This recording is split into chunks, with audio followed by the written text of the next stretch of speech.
Senhor, eu não sou digno. Uma lenda cristã, extraída do livro Contos e Lendas Orientais. Assim podemos ler em Mateus, capítulo 8, 5:13. Tendo Jesus entrado em Cafarnaum, apresentou-se um centurião implorando: Senhor, o meu servo jaz em casa, de cama, paralítico, sofrendo horrivelmente. Jesus lhe disse: Eu irei curá-lo. Mas o centurião respondeu: Eu não sou digno que entreis em minha casa. Uma palavra vossa, e meu servo estará curado. Não me recordo mais onde li esta frase famosa. Só tem promessa de eternidade aquilo que resiste ao tempo. A história que vou narrar parece ter promessa de eternidade, pois vem transpondo na lembrança e no pensamento dos homens as intermináveis cordilheiras dos séculos. Eu vou iniciá-la, fixando-a no tempo e no espaço. Estamos em Roma, no século I da era cristã. Vivia, nesse tempo, na cidade eterna, um velho oleiro, Aurelius Publius, que tinha 2 filhos. Chamava-se o mais velho Marcus Lúcius e o mais moço Flávios Antoninus. Eram bem diferentes os 2 irmãos. Marcus Lúcius, tipo sisudo, trabalhador, honesto, era muito retraído, pouco expansivo até com os amigos mais íntimos. O outro, Flávios Antoninus, era dotado de gênio alegre e brincalhão, e mais ainda, era poeta, e poeta de larga inspiração. Os versos, os poemas de Flávios Antoninus eram citados pelos patrícios mais insignes da corte romana. Contam mesmo que César, Tibérios, Cláudios, Nero César, mais de uma vez ouvira, com certo interesse durante os banquetes, um liberto de seu palácio declamar versos de Flávios Antoninus. No mercado, nas praças, junto aos templos, no pátio do fórum, por toda a Roma, enfim, não havia quem não conhecesse aquele poeta talentoso, cujos poemas eram citados até no recinto do próprio Senado romano. O jovem Flávios Antoninus parecia trazer em si o sinete da imortalidade. Os seus versos ficariam para sempre na lembrança do mundo, seriam gravados em bronze na memória dos homens. A completa divergência entre os 2 filhos era motivo de profunda tristeza para o velho Aurelius Publius. E ele, nos momentos de abatimento e desalento, refletia, amargurado. Como é vago e incerto o destino dos homens. Meu filho, Flávio Antoninus, é poeta. Tornou-se popular, conhecido e festejado em todos os recantos de Roma. Os seus versos, apreciados por César, ficarão para sempre na recordação caprichosa dos homens, ao passo que Marcus Lúcius, depois de sua morte, jamais será lembrado. Nem uma só palavra de Marcus Lúcius ficará para a posteridade. Dentro da mediocridade em que vive, está fatalmente condenado ao esquecimento. Com o passar dos tempos, desaparecerá para sempre, como um grão de areia perdido numa praia sem fim. Mas a vida, com seus caprichos, parece entrar em choque com o destino dos homens. Muito moço, ainda, contrariou-se Marcus Lúcius com a vida civil e resolveu alistar-se nas poderosas e tão temidas legiões romanas. E, como fosse um homem correto, disciplinado, valente, tornou-se estimado por seus superiores. E como soldado, fez carreira. Dentro de poucos anos, era elevado ao posto de centurião. Centurião? Não julguem que um centurião tivesse sob seu comando apenas 100 homens. De forma alguma, naquela época, centurião dentro das colunas romanas era a designação conferida ao chefe de uma companhia. Em certos casos, o centurião poderia ter, sob seu comando, 800 homens e dezenas de suboficiais. Era, pois, Marcus Lúcio centurião das legiões de César. E, como centurião, foi mandado servir na Judéia, pois a Judéia, nesse tempo, achava-se sob o domínio de Roma. Não passava de uma simples província romana. Marcos Lúcio foi incluído nas tropas que poderíamos hoje denominar tropas de ocupação. Sob seu comando, ele tinha cerca de 700 soldados e mais de 40 suboficiais. Nada menos de 8 aldeias e pequenas povoações judaicas estavam sob o comando direto de Marcos Lúcio. O povo judeu vivia, nesse tempo, sob o guante de Roma. Falemos, pois, de Marcos Lúcio. Como chefe, era um homem digno, enérgico e justo. Fazia-se respeitar. Todos os seus camaradas o estimavam. Quando ele passava pelas estradas com suas insígnias romanas, em passo lento e cadenciado, seguido de 2 ou 3 ajudantes, os soldados perfilavam-se, erguiam-se os seus escudos e proferiam a saudação romana. Ave Marcus Lúcius, o chefe, sobre ti a proteção dos deuses. Sim, Marcus Lúcius, naquela região, na qual era incluída a turbulenta Cafarnaum, representava o poder de Roma, o poder intocável de Tibérius Cláudius Nero César. Ora, aconteceu que Marcos Lúcio habitava sozinho, numa casa isolada da estrada de Damasco. Sua esposa e filho haviam ficado em Roma. Para os arranjos da sua casa, Marcos Lúcio tinha um servo. O servo de Marcos Lúcio não era romano nem judeu, era um pobre idumeu que ele encontrara na estrada e tomara a seu serviço. Um dia, o servo de Marcos Lúcio apareceu doente. Procurou Marcos Lúcio nas tribos de Zebulão e Neftali, os mágicos, os curandeiros, os manipuladores de filtros que viviam em seus abrigos e pediu-lhes que curassem o seu servo. Mas os remédios simples, os cozimentos, as ervas e raízes que os mágicos e feiticeiros aconselhavam não trouxeram o menor alívio para o pobre servo. E Marcos Lúcio teve pena do desventurado idumeu.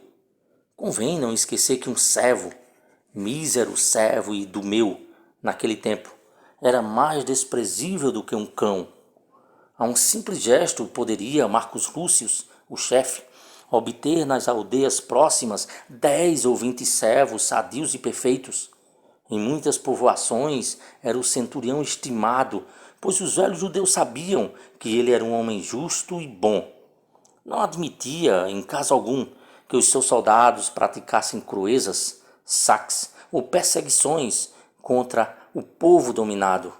E sendo, afinal, um pagão, até uma sinagoga em Cafarnaum ajudou a construir. O fato é que o chefe Marcos Lúcio impressionou-se profundamente com o mal que afligia o seu servo. Várias vezes levantava-se durante a noite e ia vê-lo. Indagava de seus ajudantes se as mesinhas aconselhadas pelos curandeiros de Zebulão estavam sendo dadas dentro das horas indicadas, de acordo com as doses prescritas. Mas o estado do enfermo de dia para dia mais se agravava. Convém observar. Vivia Marcos Lúcio inquieto e torturado. Era por estar enferma a sua esposa? Não. Era por estar doente o seu filho? Também não.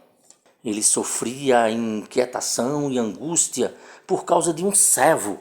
Ele sofria ao ver o servo sofrer. Ora, quando a bondade entra no coração de um homem, abre caminho para a fé. A bondade, tendo entrado no coração de Marcos Lúcio, abriu o caminho para a fé. E uma noite, ao notar que o servo delirava sob ameaça de paralisia e que parecia viver as horas derradeiras da vida, o bom centurião, sentado ao lado de seu leito, na desolação em que se achava, pôs-se a refletir. Eu ouvi falar que existe aqui, na Judéia, pregando ao povo e ensinando aos humildes, um rabi poderoso que faz milagres. Contaram-me que esse rabi, com um simples gesto, deu vistas a um cego em Betsaída, curou 10 leprosos, fez andar paralíticos que mal se arrastavam e deu novo sopro de vida a uma jovem que estava morta. Se esse rabi é assim milagroso, ele poderá curar o meu servo. Essa ideia fixou-se, gravou-se em seu coração e ele rematou: Sim, tenho certeza agora, a certeza absoluta. Esse rabi vai curar o meu servo. E o centurião romano, a partir desse momento, teve fé em Jesus. E teve fé por quê? Já foi dito, mas é sempre útil repetir. Quando a bondade entra no coração de um homem, abre caminho para a fé. Ergueu-se o centurião aos primeiros clarões da alvorada, chamou um de seus ajudantes, o mais velho, e disse-lhe: Ficarás em meu lugar durante algum tempo. Vou pelas estradas de Quinerete em busca de um rabi milagroso que vai curar o meu servo. Logo, 10 ou 12 decuriões acudiram solícitos. Não te preocupes com isso, chefe. Por Júpiter, conhecemos bem todos os caminhos palestinianos. Iremos até Cafarnaum e traremos aqui o tal Rabi, que foi visto com pescadores em Quinerete. E diziam a verdade. Marcos Lúcius, que naquela região era o supremo árbitro, poderia mandar 40 ou 50 homens sob o comando de 2 ou 3 decuriões com essa ordem: partam, pesquisem as estradas, revolvam as aldeias dos filisteus, interroguem os viandantes e tragam aqui esse rabi famoso que faz milagres. Quero que ele cure o meu servo. Não procedeu, porém, dessa forma. Passou o comando de sua tropa ao suboficial mais antigo e partiu em busca do rabi. Nuvens acinzentadas, com estranhas orlas cor de ouro, envolviam o sol. O vento varria as estradas, erguendo nuvens densas de pó. E o centurião partiu sozinho, cheio de fé. Onde estaria o rabi que fazia milagres? Andaria pela estrada de Damasco, pelos caminhos que vão até as terras de Neftali, onde encontrar esse rabi capaz de curar o seu servo. Não ia em busca de quem curasse a sua esposa, não pretendia salvar o seu filho. Vejam bem, Marcos Lúcius ia em busca de socorro para um desprezível servo e, com esse firme propósito, seguiu pelos caminhos rústicos e desabridos que recordam o país dos judeus, os vales de Jezreel. Quando passava pelas estradas agrestes, juncadas de pedregulhos, os cães latiam. Mas ele não dava a menor atenção ao ladrar dos cães. As mulheres, as judias, quando avistavam o chefe romano, o inimigo, proferiam imprecações terríveis. Ah, gentil maldito, que todas as pragas do céu caiam sobre ti, miserável, que a peste possa roer os teus ossos, romano infame. Mas o centurião não ouvia as excomunhões das mulheres.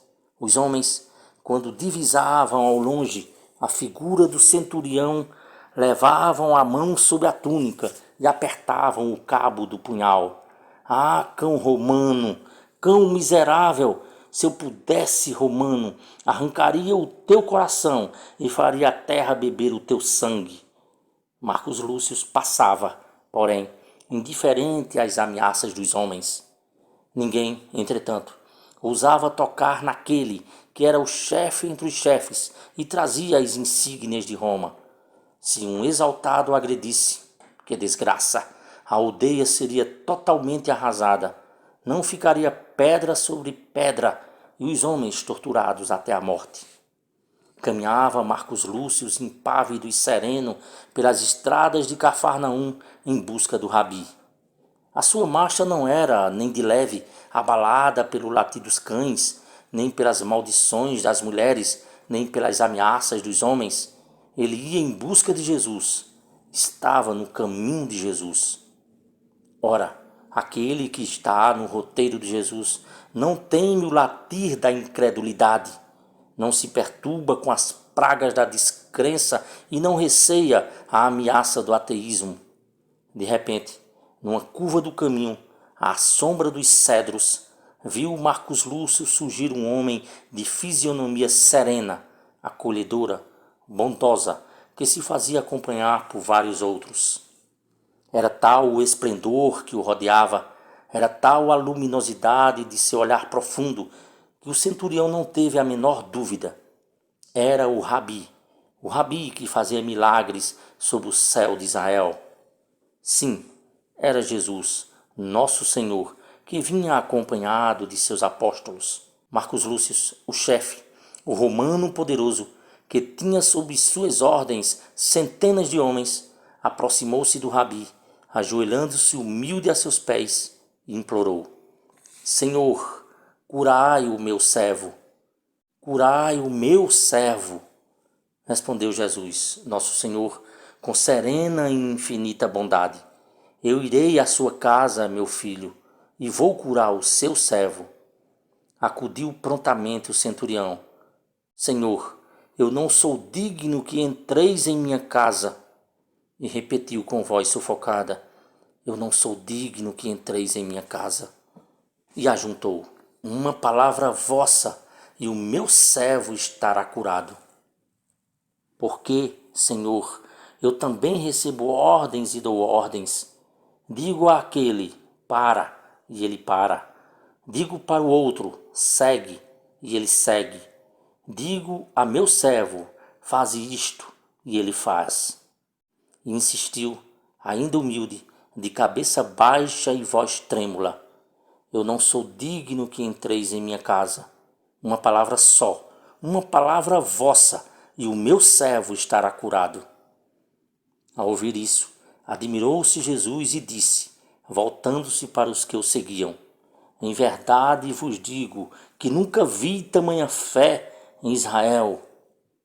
E, fitando o centurião, ajuntou em tom de extrema e inexcedível magnanimidade: Meu filho, pode voltar para sua casa.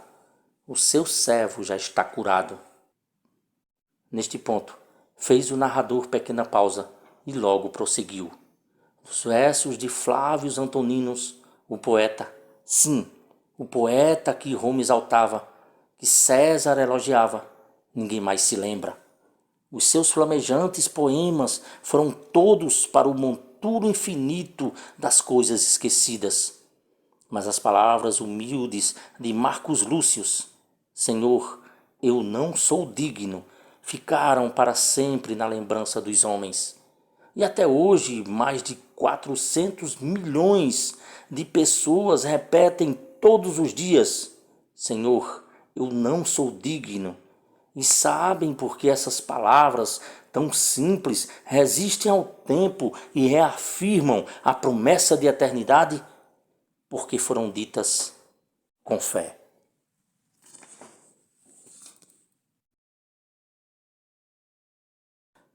Muito obrigado a todos e a todas por assistirem o vídeo. Se você gostou desse conteúdo, não se esqueça de se inscrever no nosso canal e tocar o sininho para mais iguais a este. Isso é tudo. Desejo a vocês um bom dia e boa noite. Até a próxima. Agradecemos ao nosso editor de imagens e áudios, Aquiles França, e pedimos desde já para curtirem as suas redes sociais que se encontram nos links da descrição.